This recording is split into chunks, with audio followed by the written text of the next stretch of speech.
Hi everyone, what's up? Kwaku here. I'm going to be taking you through our third life words video in our series called Foundations. Today we're going to be looking at Genesis chapter 27 and 28. As always, I'm going to share some thoughts and reflections with you around this passage of scripture, so let's dive right in. We're carrying on our story through our foundations, looking at Abraham's family, the promise that God made them, and to be honest, how they continuously managed to make a mess of things. And today's story is no different. You see, today's story, we learn about Jacob and Esau. You see, when both boys are grown up and they're men, and Isaac is getting really old and he's blind, he wants to pass on the blessing of the firstborn. So he calls Esau, he tells him, I want to give you the blessing, so go out, hunt some food, prepare me my favorite meal, and I'll give you the blessing. And Jacob's mum overhears this, and she almost instigates and says, hey Jacob, your brother's going out and your father wants to give him the blessing. You should be the one to take the blessing. Jacob doesn't necessarily accept the idea fully, but he doesn't reject it either.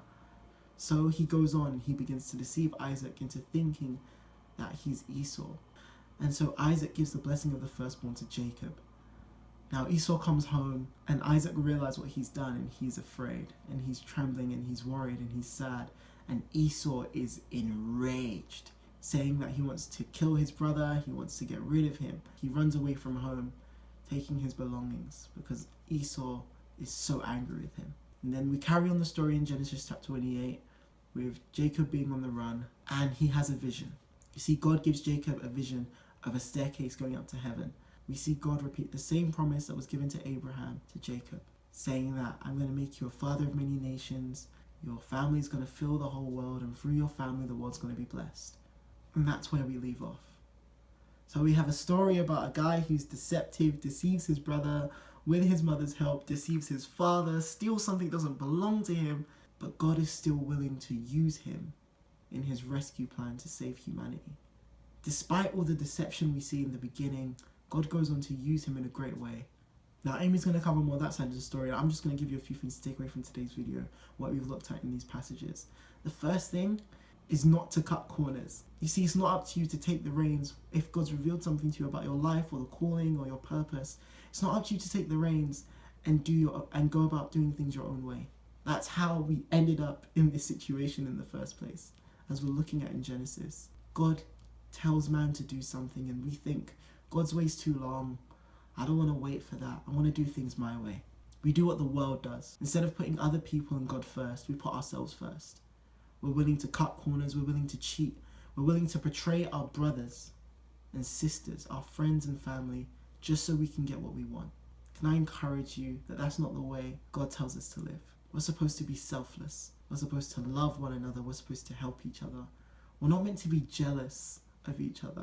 Can I encourage you not to let jealousy overtake your actions? We're not called to be jealous of each other. We're all made in God's image. We're all given our own unique purpose and plan for our lives. So lean into that. Don't compare yourself to anyone else. Don't compare yourself to the people next to you or beside you. Focus on what God has called you to do and who he says you are.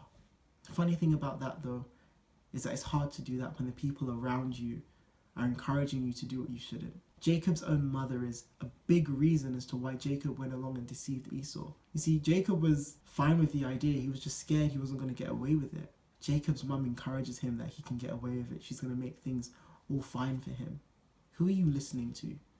Who are the people in your life? Are they encouraging you to do the right things? Are they encouraging you to follow the examples set out for us in the Bible? Are they encouraging you to do things on your own? Are they encouraging you to be selfish? Are they encouraging you to be jealous? Are they encouraging you to betray people, to step on people to get to where you need to go? That's not the model Jesus sets out for us in the Bible. But can I end on this? Even if you have done all those things, even if you are that person, maybe you are angry, maybe you have lived up to the negative label someone's placed on you, maybe you don't have the best friends around you to encourage you to do the right things.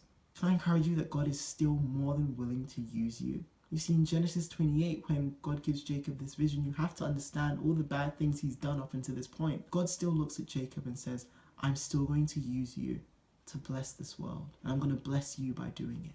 In the same way, God looks at you, despite all the mistakes you've made, despite how many times you've messed up, and he says, I've still got a plan for your life. I still want to use you to change the world so people know who I am and they can see who I am in who you are. We don't have to be like Jacob. in this part of the story at least. We don't have to deceive. We don't have to give in to the temptations of jealousy and comparison and live up to the negative labels that people put on us. We can choose differently. We can choose to trust God, put our faith in Him and the promises that He gives us. Guys, that's the end of today's Life Words video. I hope you enjoyed it. As always, if you did, go ahead and give this video a like. If you have questions, why don't you drop something in the comments? And as always, me and Amy will be doing an Instagram Live on Friday to discuss these videos and the themes and everything we've spoken about and give you a nice big picture of how it all plays in together. But that's it from me, guys. I hope you were blessed and encouraged by today's video. God bless. See you soon.